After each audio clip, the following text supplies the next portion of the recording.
मुस्कुराती जिंदगानी चाहिए, शब्द की ऐसी रवानी चाहिए, सारी दुनिया अपनी हो जाती है, बस एक माँ की मेहरबानी चाहिए। मैं चाहता ये हुई इस परंपरा को थोड़ा सा और बढ़ाया जाए। नाते पाक के लिए हमारे उर्दू के वरेण्य शायर जनाब शकील नोमानी साहब को मैं बुला रहा हूं कि वो आए। अकील नोमानी साहब, माफ कीजिएगा। कवि डॉक्टर कुंवर बेचन जी ने कहा था कि दोनों ही पक्ष आए हैं तैयारियों के साथ। आप भी हम भी, दोनों ही पक्ष आए हैं तैयारियों के साथ। ये गर्दनों के साथ हैं, ये आरियों के साथ।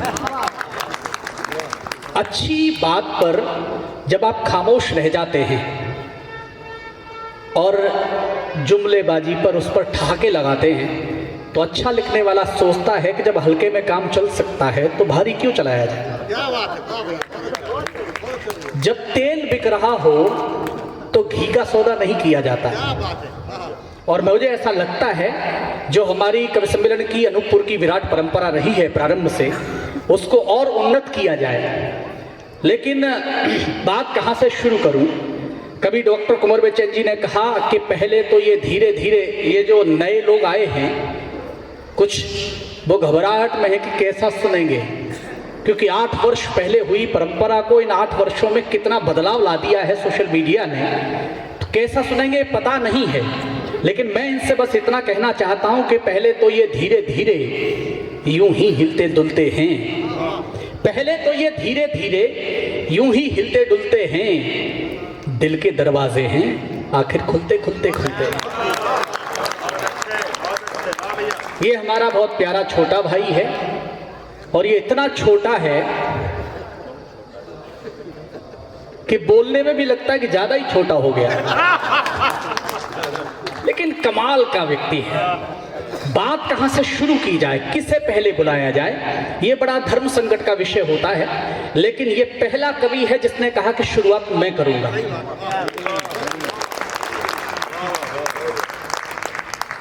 पिछले 75 वर्षों में क्या परिणाम हमने देखे। आप सोचिए, हमने अंग्रेजों से आजादी क्यों ली? क्योंकि अंग्रेज हमारी आजादी खराब कर रहे थे। हमने कहा तुम कौन होते हो आजादी खराब करने वाले हमारी, हमें दो, हम खुद खराब करेंगे। तो पिछले 75 वर्षों में लगभग सब वही चला। लेकिन मैं बता रहा हूं, 3 इंजीनियर मरकर यमपुरी पहुंचे तो यमराज जी ने कहा देखो तुम दोनों तीनों इंजीनियर हो, यमपुरी का दरवाजा टूटा हुआ है, मैं चाहता हूं तुम बताओ कितना पैसा लगेगा। आप सोचना भ्रष्टाचार में हम कितने पारंगत हुए। इसे कहते हैं सही व्यवस्था। प्रशासन संतुष्ट रहे तो बाकी सब संतुष्ट है। लेकिन हमारे आदरणीय है, और आजकल स्थिति यह है कि चाय वाले को कोई टोक भी नहीं सकता। पर मैं उसे यह बताना चाहता हूं कि हर चाय वाला नहीं है। 3 इंजीनियर मरकर पहुंचे यमपुरी में। यमराज जी ने कहा कि दरवाजा टूटा हुआ है, कितना पैसा लगाओ, तुम बताओ कितना पैसा लगेगा। एक पाकिस्तानी, एक अमेरिका का, एक हिंदुस्तानी। तो पाकिस्तानी से पूछा कितना पैसा लगेगा, बोले 9,000। बोले 9,000 कैसे? बोले 3,000 इसमें मजदूरी, 3,000 का सामान, 3,000 मेरे, मैं 9,000 में बना के दे दूंगा। फिर उन्होंने अमेरिका वाले से पूछा तुम बताओ कितना लगेगा? बोले 19,000 रुपए। तो यमराज जी तनाव में आ गए, बोले ये तो 9 बोल रहा है, तुम 19 कैसे बोल रहे हो? बोले देखो इसमें 7,000 तो मेरे, 6,000 की मजदूरी, 6,000 का सामान, मैं 19 में बना के दे दूंगा। फिर यमराज जी ने भारत के इंजीनियर से पूछा, हो सकता है मध्य प्रदेश का ही हो, नहीं तो मान लीजिए यूपी का तो होगा ही, का नहीं होगा। आपको कैसे पता? जो होता है वही ये कहता है कि नहीं हम नहीं थे। लेकिन उससे पूछा तुम बताओ कितना पैसा लगेगा? बोला 29,000 रुपए। तो यमराज जी का फ्यूज उड़ गया। बोले पाकिस्तान का 9 बोल रहा है, अमेरिका का 19 बोल रहा है, तुम 29 कैसे बोल रहे हो? शायद समझ जाओ कि पिछले 75 वर्षों में हमने क्या उपलब्धियां हासिल की। तो इंजीनियर ने कहा देखो यमराज जी इसमें 10,000 तो आपके, भाई तुम्हारा हिस्सा तुम्हें मिल गया, अब हम क्या कर रहे हैं इससे तुम्हें क्या लेना देना। बोले इसमें 10,000 आपके, 10,000 मेरे, बचे 9,000 इस पाकिस्तानी को दे दो, ये खुद बना के दे दो। मतलब उसमें भी काम करने को तैयार नहीं है अपन लोग। बहुत बढ़िया। तो ये बड़ा आनंद की स्थिति है जो पाल पोस के 75 वर्षों में हमने भ्रष्टाचार खड़ा किया, ऐसे खत्म कैसे हो जाने दें। लेकिन मैं जानता हूं आप भोले इंसान हैं, आपसे कहा जाएगा आप ताली बजाइए तो आप बजाएंगे, और आपने बजाई भी। अब आपकी समझ में इतना तो आ गया होगा कि हम इतने वर्षों तक गुलाम क्यों रहे। जब सबकी मानोगे तो यही होगा। लेकिन मैं जिन्हें बुलाना चाहता हूं, मेरे बहुत प्यारे छोटे भाई चेतन चर्चित, जो पचोर से हैं, मध्य प्रदेश से ही, लेकिन इन दिनों दिल्ली में निवास कर रहे हैं। मैं केवल कुंवर बेचन जी की ये 4 पंक्तियों के साथ बुलाना चाहता हूं। तनाव जो भी हो, लेकिन होठों पर मुस्कुराहट रहनी चाहिए। उन्होंने कहा कि आंसुओं के बीच भी हंसने की, मुस्काने की बात याद आई, लो मुझे फिर एक दीवाने की बात। फूल सा खिलना है तो खिलने की ही बातें करो, दिल में क्या रखते हो हर पल सिर्फ मुरझाने की बात। मैं चाहता हूं आपके होठों पर मुस्कुरा। जितने अतिथि आए हैं एक बार जोरदार ताली के साथ उनका स्वागत करिए। न्यायिक सेवा से जितने हमारे जितने आए हुए हैं उनसे बस यही कहना चाहता हूं, आपके लिए नई चीज़ नहीं है, क्योंकि सुनने की आदत तो आपकी है ही पूरे दिन। बस एक ही गड़बड़ है कि ताली भी बजानी है यहाँ। तो आपका स्वागत है। मेरा भाई बड़ा जोश में उसने अपने बारे में बताया, और मैं हमेशा इससे कहता हूं कि नज़र का तीर जिगर में रहे तो अच्छा है। ये घर की बात है, घर में रहे तो अच्छा है। लेकिन आपने जितने मन से सुना, चूंकि हमारे प्रशासनिक अधिकारियों को जाना था तो मुझसे कहा गया कि समय बहुत कम है, तो मैंने छोटे को ही पहले लगा दिया। लेकिन इस कार्यक्रम की थोड़ी सी औपचारिकता बची थी मंच की। हमारे आज के अध्यक्ष पद के लिए मैं चाहता हूं कि हमारे हास्य व्यंग्य धारा के वरिष्ठ हस्ताक्षर श्री मनोहर मनोज जी को मैं मनोनीत कर रहा हूं। आप तालियों के साथ स्वागत कर सकते हैं। ये कार्यक्रम महिला उत्पीड़न के विरोध को समर्पित है। आपने सिंहावलोकन पढ़ा होगा हिंदी साहित्य में, वो केवल घनाक्षरी में इस्तेमाल हुआ है। मैं एक दोहे में कह रहा हूं, अच्छा लगे तो तालियों के साथ समर्पित कर सहायता कर सकते हैं, बता सकते हैं। मैं निवेदन कर रहा हूं, दोहा सुन लीजिए कि मर्द स्वयं को बोलकर नारी को दे दर्द। और जितना पुरुष वर्ग बैठा है तालियां उठा के समर्थन करना। मर्द स्वयं को बोलकर नारी को दे दर्द, दर्दन औरों का दिखे फिर काहे के मर्द। दर्दन औरों का दिखे फिर काहे के मर्द। भाई ने प्रशासन पर भी टिप्पणी की, मैं इसकी हिम्मत को दाद देता हूं। हालांकि ये मध्य प्रदेश छोड़ के दिल्ली चला गया है, लेकिन प्रशासनिक अधिकारियों के सामने जिस तरह टिप्पणी कर रहा था, मैं समझ रहा हूं इसकी हिम्मत को दाद देनी चाहिए। उम्र कम है, तजुर्बा ज्यादा लगा मुझे। हिम्मत समझते हैं आप। मेरे यहां मथुरा में एक एसपी साहब और मेजर साहब बैठे हुए शाम के 8 बजे 8 PM। दोनों में बहस चल रही थी, कौन हिम्मत वाला है, सिपाही हिम्मत वाला है कि सैनिक हिम्मत वाला है। अब चूंकि दोनों दिव्य अवस्था में थे तो परिणाम कुछ निकल नहीं रहा था। अंत में उन्होंने तय किया प्रयोग करके बताते हैं। तो मेजर साहब जोश में आ गए, बोले मैं बताता हूं, बताओ। मेजर साहब ने एक सैनिक को आवाज दी, राम सिंह। राम सिंह आए, बोले सर। बोले दीवार देख रहे हो? बोले देख रहा हूं सर। इस पर चढ़ो और कूद जाओ। राम सिंह चढ़े और कूद गए। तो मेजर साहब ने मूंछों पे ताव देते हुए कहा, देखा एसपी साहब, इसको कहते हैं हिम्मत। तो एसपी साहब मुस्कुराए, बोले मैं बताता हूं। उन्होंने एक सिपाही को आवाज दी, सिपाही आए, बोले पांडे जी इधर आओ। पांडे जी तमाकू रगड़ते हुए आए, बोले काय साहब? बोले दीवार देख रहे? बोले देख रहा हूं साहब। इस पर चढ़ो और कूद जाओ। पांडे जी 2 मिनट तक एसपी साहब का चेहरा घूरते रहे, फिर बोले सर तुम्हारा दिमाग खराब तो नहीं हो गया? तो एसपी साहब ने मुस्कुरा के मेजर साहब से कहा, बोले देखा मेजर साहब, इसको कहते हैं हिम्मत। तो मैं बधाई देना चाहता हूँ हमारे बहुत प्यारे चेतन चर्चित को। लेकिन आइए, मैं रस परिवर्तन करना चाहता हूँ। देश में हंसना अच्छी बात है, लेकिन देश पर हंसना अच्छी बात नहीं है। मैंने कभी एक दोहा कहा था, शायद आपकी तालियां उठें। सैनिक सरहद पर अड़ा, खेतों जुता किसान। और अनूपपुर वालों, अगले पंक्ति पर आपकी तालियां उठें। सैनिक सरहद पर अड़ा, खेतों जुता किसान, तब जाकर खुशहाल है अपना हिंदुस्तान। तब जाकर खुशहाल है अपना हिंदुस्तान। यूं तो अयोध्या से आए हैं हमारे बहुत प्यारे भाई, प्यारे छोटे भाई श्री अभय निर्भीक, लेकिन तेवर सुनेंगे तो आप वर्षों तक याद रखेंगे।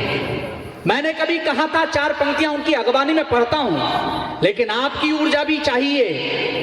मैंने कहा कि अंधेरा चीर कर रख दे, उसे दिनमान कहते हैं। अंधेरा चीर कर रख दे, उसे दिनमान कहते हैं।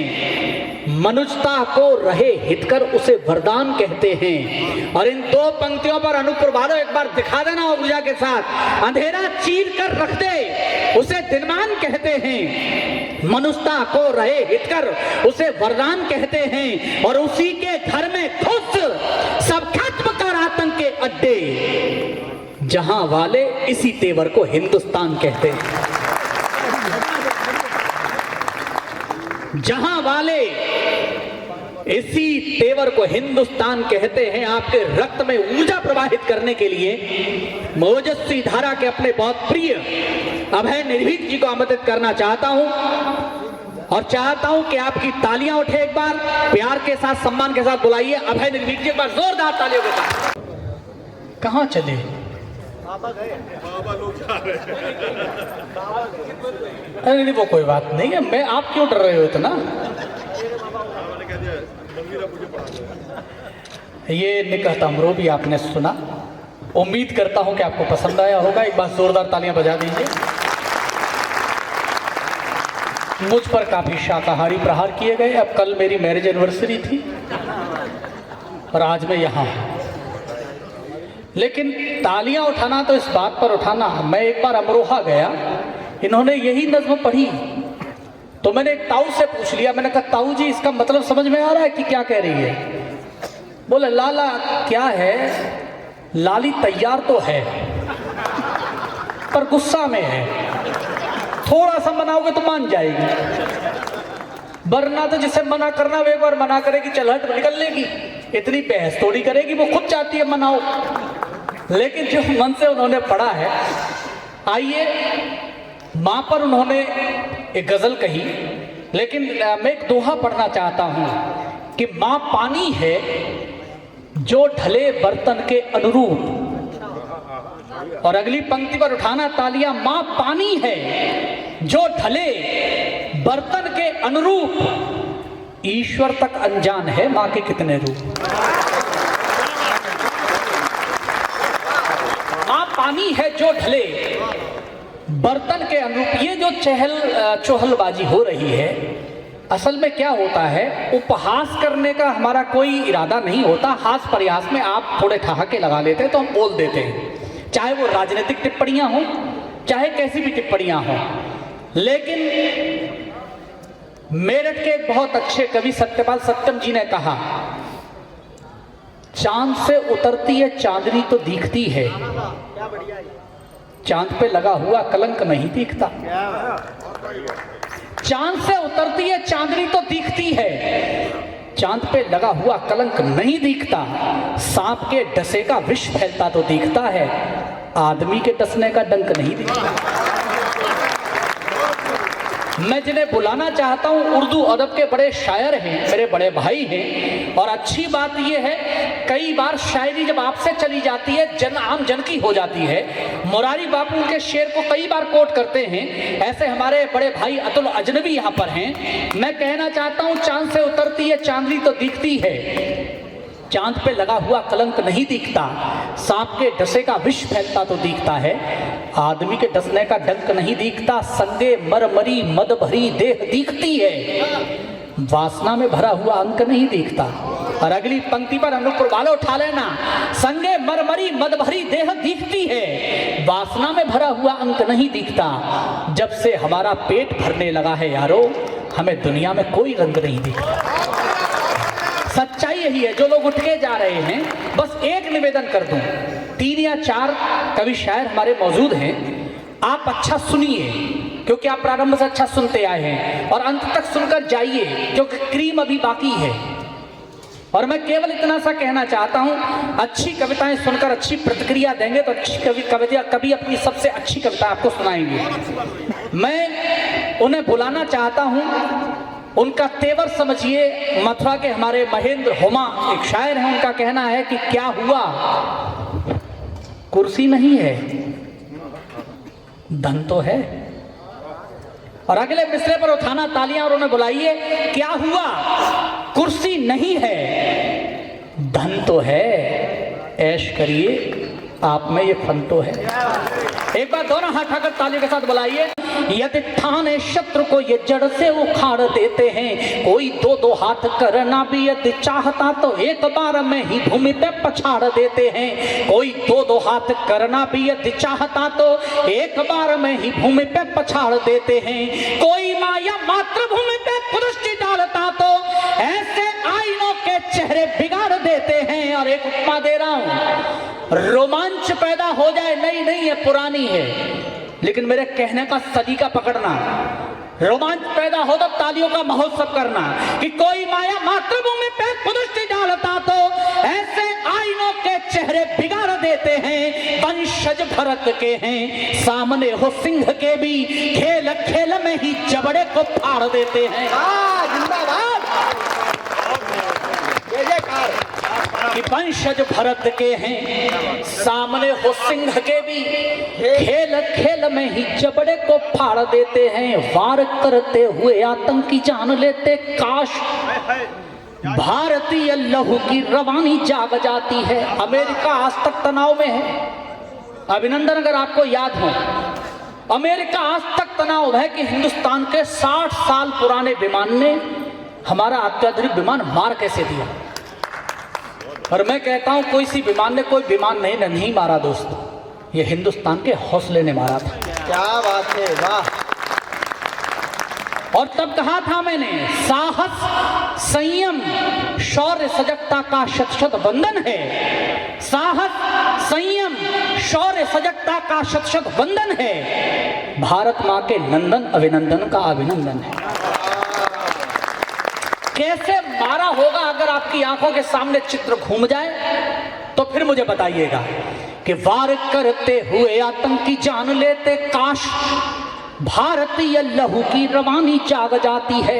आतुर जो मातृभूमि पे चढ़ाने शीश, क्रांतिकारियों के शौर्य की कहानी जाग जाती है। आतुर जो मातृभूमि पे चढ़ाने शीश, क्रांतिकारियों के शौर्य की कहानी जाग जाती है। यदि भारतीय अस्मिता पे आँच आने लगे, पौरुष की आनत स्वाभिमानी जाग जाती है। शत्रु हो समक्ष युद्ध कौशल में दक्ष, तब सैनिकों के वक्ष में भवानी जाग जाती है। कि शत्रु हो समक्ष युद्ध कौशल में दक्ष, तब सैनिकों के वक्ष में भवानी जाग जाती है। और इसलिए बोलता हूं, भारती के शेरों शांति व्रत तोड़ दीजिएगा, शत्रु के लिए विनाशकारी बन जाइए। भारती के शेरों शांति व्रत तोड़ दीजिएगा, शत्रु के लिए विनाशकारी बन जाइए। बाली दूसरों का हक छीनने की ताक में है, आप श्री राम से शिकारी बन जाइए। बाली दूसरों का हक छीनने की ताक में है, आप श्री राम से शिकारी बन जाइए। गांधी के अहिंसावादी मूल्य मानिएगा, किंतु बोस जैसे क्रांति के पुजारी बन जाइए। और एक चरित्र मांगता हूं, 64 जानते हैं आप कृष्ण के, मैं केवल एक चरित्र मांगता हूं, समर्थन करें तो बताना कि गांधी के अहिंसावादी मूल्य मानिएगा, किंतु बोस जैसे क्रांति के पुजारी प्यारी बन जाइए, देश को है श्याम आज बांसुरी की चाह नहीं, वक्त चाहता है चक्रधारी बन जाइए।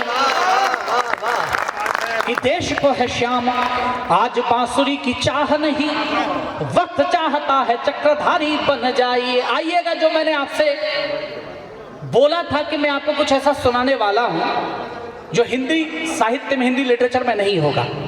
मैं समर्पित कर रहा हूं आर्यवर्त परिवार के लिए, समाचार पत्र परिवार के लिए और सबके लिए। छंदबद्ध जितनी रचनाएं होती हैं उसमें तुकांत प्रयोग होता है, उर्दू में जिसे काफिया बोलते हैं, जो लगातार बदलता रहता है। कुछ छंद मैंने पहली बार प्रयोग किया, मैं तुकांत नहीं बदल रहा हूं। एक शब्द का तुकांत है, पंक्ति के क्रम के आधार पर मैंने उसकी संख्या बढ़ाई है। यानी पहली पंक्ति में शब्द एक बार है, दूसरे में लगातार 2 बार है, तीसरे में लगातार 3 बार है, चौथी में लगातार 4 बार। जीवन कैसा जीना चाहिए इस पर मैंने यह छंद बांधा है। योगेश्वर कृष्ण के 64 में से 2 सर्वाधिक प्रचलित हैं, एक बंसी वाले का यानी प्रेम का, और एक चक्रधारी का यानी कि युद्ध का। यानी और हम अपने अंदर झांकेंगे तो ये महसूस करेंगे कि पूरी जिंदगी हमारी 2 ही चरित्रों में खत्म हो लेती है। चूंकि या तो आप प्रेम कर रहे होंगे या आप जीवन जीने का संघर्ष कर रहे होंगे, युद्ध कर रहे होंगे। मैं प्रेम से युद्ध तक की यात्रा तक लेकर आता हूं। जितने कविता प्रेमी हैं उनका विशेष मन मांगता हूं, छंद सुनिएगा, निवेदन करता हूं। पहली पंक्ति पकड़ लेंगे तो मुझे आनंद आएगा, मैं सुनाता हूं, सुनिएगा। स्वागत। कि जीवन में प्यार जो करो तो इतना करो कि होठ चुप अखियों का पानी बोलने लगे। वाह। जिनकी तालियां उठी उनको विशेष प्रणाम। संकोच मत करो, बजानी है तो बजा लो। एक चीज बस याद रख, सुन लो, एक चीज याद रखना, उत्सव महोत्सव आनंद के साथ मनाए जाते हैं, तनाव के साथ नहीं। क्या बात है। और अगर आप इस उत्सव को महोत्सव में बदल रहे हैं तो सबकी सहभागिता होनी चाहिए। पंक्ति सुनिए। स्वागत। कि जीवन में प्यार जो करो तो इतना करो। ये पता क्या स्थिति है कि बच्चे को देखने के बाद जेब में हाथ डाला, वो सोच रहा है पैसे निकालेंगे, आपने हाथ झाड़ दिए। ये मत करिए, मतलब बात ये है, सुनिए, कि जीवन में प्यार। देखिए क्या ये सारे कर्मकांड मेरे को आते हैं, लेकिन मैंने ये समझा कि अनूपपुर वाले बहुत अच्छे श्रोता हैं तो मैं आपको शुद्ध कविता सुना रहा हूं। आप ही मेरा भ्रम बनाए रखिए जिस हिसाब से कि जीवन है। जीवन तो मैं हिसाब मत लगाओ यार, बनिए होता है, हिसाब ही लगाओगे। अब देखो, पहले सुनिए, ये वो हैं जो रात के 9 बजे भी नीट पानी लेके आए हैं। इनसे कह रहे हैं कि रम बनाए रखिए। जीवन में प्यार जो करो तो इतना करो कि होठ चुप अखियों का पानी, चुप अखियों का पानी बोलने लगे। निकलो समाज की भलाई के निमित्त ऐसे, सच में बुराई पानी पानी बोलने लगे। वाह। बहुत बहुत सैल्यूट आपके लिए कि निकलो समाज की भलाई के निमित्त ऐसे, सच में बुराई पानी पानी बोलने लगे। परिश्रम में बहे पसीना इतना बहे कि देख ले तो पानी पानी पानी पानी बोलने लगे। और अनूपपुर वालों मैं जानता हूं आप निहाल कर देंगे अंतिम पंक्ति पर कि परिश्रम में बहे पसीना इतना बहे कि देख ले तो पानी पानी पानी बोलने लगे। युद्ध लड़ना पड़े तो यूं लड़ो कि दुश्मन भी होके पानी पानी पानी पानी बोलने लगे। जिंदाबाद जिंदाबाद जिंदाबाद। भैया वो राम वाला भी देखो मुझे तो कोई दिक्कत नहीं है क्योंकि मैं पढ़ के निकल लूंगा। नहीं, अब मेरे भाई ने कहा है इसमें राम पर 2 छंद हैं, वो मैं अगर आप चाहें तो तालियों के साथ बताने के लिए सुना दूंगा। प्रयोग यही है, लेकिन सुनिए आप कि युद्ध लड़ना पड़े तो यूं लड़ो कि दुश्मन भी। असल में क्या है कि बहुत सारे कवि होते हैं, समय कम होता है तो समस्या यही समझ नहीं आता कि क्या सुनाना और क्या छोड़ना है। पंक्ति सुनिए, पंक्तियां सुनिए, आपको राम पर सुनाता हूं, सुने। हम क्या चाहते हैं, आप हम सब क्या चाहते हैं कि सात्विक विचार व्यवहार में उतारे आप, आहा जीवन में जिए कुछ राम की परंपरा। आहा आहा प्रयोग यही है, सुनिए, कि सात्विक विचार व्यवहार में उतारे आप, जीवन में जिए कुछ राम की परंपरा, और अभिवादन में त्याग दें ये हाय बाय, प्रचलित करें राम राम की परंपरा। क्या बात है। और अभिवादन में त्याग दें ये हाय बाय, प्रचलित करें राम राम की परंपरा। ज्ञानी ध्यानियों ने अनुभव से बताया हमें, जपिएगा राम राम राम की परंपरा। आपके हमारे कष्ट का तो एक ही निदान, वो है राम राम राम राम की परंपरा। आपके हमारे कष्ट का क्या बात है। वो है राम राम राम राम की परंपरा। समस्या ये लिखा बहुत है, डेली लिखता हूं तो चलता रहता है। एक छंद सुन लीजिए, गीत है पूरा, पर चूंकि समय नहीं है मैं विराम लेता हूं। 2 छंद अंतिम सुन लीजिए। स्वागत है। मैं बार बार राम और रावण क्यों बोल रहा हूं? हाँ हम में क्या अंतर है ये महसूस करिए, दोनों क्या हैं। और मैं जितने हमारे प्रबुद्ध लोग होते सबको समर्पित कर रहा हूं। छंद सुनिएगा। अंतर क्या है? चाहे कितनी भी हो बुराई में अच्छाई कुछ, आहा हो करके नायक प्रबुद्ध खोज लेता है। वाह ये आदतन है, स्वभाव, कि चाहे कितनी भी हो बुराई में अच्छाई कुछ, हो करके नायक प्रबुद्ध खोज लेता है। और खलनायकी स्वभाव का प्रभाव है, शत्रु को ही अपने विरुद्ध खोज लेता है। और खलनायकी स्वभाव का प्रभाव है, शत्रु को ही अपने विरुद्ध खोज लेता है। कोई स्वर्ग पर आधिपत्य चाहता है, और कोई पथवन का विशुद्ध खोज लेता है। एक पंक्ति पर तालियां उठा लेना, कि कोई स्वर्ग पर आधिपत्य चाहता है, और कोई पथवन का विशुद्ध खोज लेता है। श्री राम खोजते हैं युद्ध में भी शांति, और रावण तो शांति में भी युद्ध खोज लेता है। श्री राम युद्ध में भी शांति, और रावण तो शांति में भी युद्ध खोज लेता है। अच्छा लगा आपको? अंतिम छंद में आपसे विदा लेता हूं, क्योंकि मैं जानता हूं मैं अतिक्रमण कर रहा हूं, पर मैं चूंकि छोटा हूं तो कर सकता हूं। हमें बचपन से पढ़ाया गया क्षमा बड़े को चाहिए, छोटे को उत्पात। हम उत्पात कर लेते हैं, अब क्षमा बड़े न कर पाए तो ये समझिए। लेकिन अंतिम छंद सुन लीजिए। हमें आज तक पढ़ाया गया कि 1962 के युद्ध में हम चीन से हारे, यही पढ़ाया गया। लेकिन एक जानकारी मैं आपको देता हूं, आपको पता है अनूपपुर वालों तो 1000 सैल्यूट आपके लिए। नहीं पता है तो गूगल पर सर्च करिए, किसी इतिहासकार से मिलिए, वो आपको बताएगा कि उसी 1962 के युद्ध के दौरान चीनी बॉर्डर पर चुशुल में एक चौकी है रेजांगला, जहां भारत के केवल 124 बेटे तैनात थे, केवल 124 बेटे, जिनके पास हथियार पर्याप्त मात्रा में नहीं थे, जिनका संबंध भारत से कटा हुआ था। और चीन ने नियम के विरुद्ध 3000 सैनिकों के साथ सुबह 4 बजे उस चौकी पर हमला कर दिया। आपको यह जानकर रोमांच हो, गर्व हो, तो उन बेटों के लिए तालियां उठाना। उन 124 बेटों में से 114 बेटे वहीं शहीद हुए, पर चीन के 1800 सैनिक मारे उसे मजबूर कर दिया सरेंडर करने के लिए। ये आप सर्च कर सकते हैं। उनमें से 2 बेटे अभी भी जिंदा हैं। हिसार जाइए आपको मिलेंगे, रेवाड़ी जाइए आपको मिलेंगे।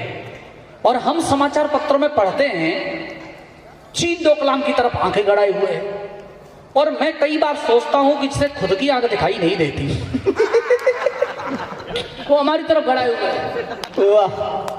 और मैं कहता हूं हाइट भी कोई बहुत ज्यादा नहीं देख सकते चीन वालों की। 4 फुट 5 इंच से ज्यादा हाइट का कोई योद्धा चीन में मिलेगा नहीं, ढूंढ के देख लो। और संयोग से अगर कोई मिल ही जाए तो हमको भी मान लेना चाहिए हमारे योद्धाओं का आना जाना लगा रहा होगा।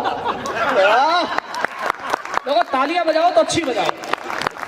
मैं अंतिम छंद पढ़ रहा हूं, आपसे विदा लेता हूं। मैं अनूपपुर की तरफ से बोलना चाहता हूं, चीन से कहना चाहता हूं, सुने कि घुड़ की दिखाए किस बात का घमंड तुझे, हम तेरी ताकत को तोल के पी जाएंगे। और अनूपपुर वालों अगली बात आप तक दिल तक पहुंच जाए तो उठाना बेटों के लिए तालियां, कि घुड़ की दिखाए किस बात का घमंड तुझे, हम तेरी ताकत, पीना भी पड़ा तो दिल खोल के पी जाएंगे।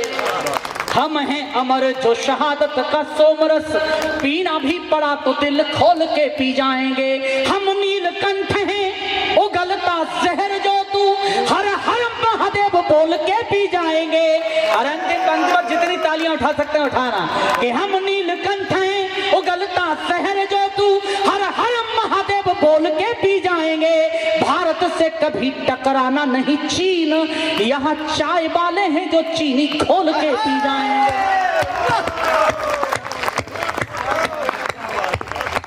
बोले बांके बिहारी लाल की। कितने अच्छे लोग हैं आप, जो कह दो। अगली बार कथा करेंगे अपन लोग मिलकर। आइए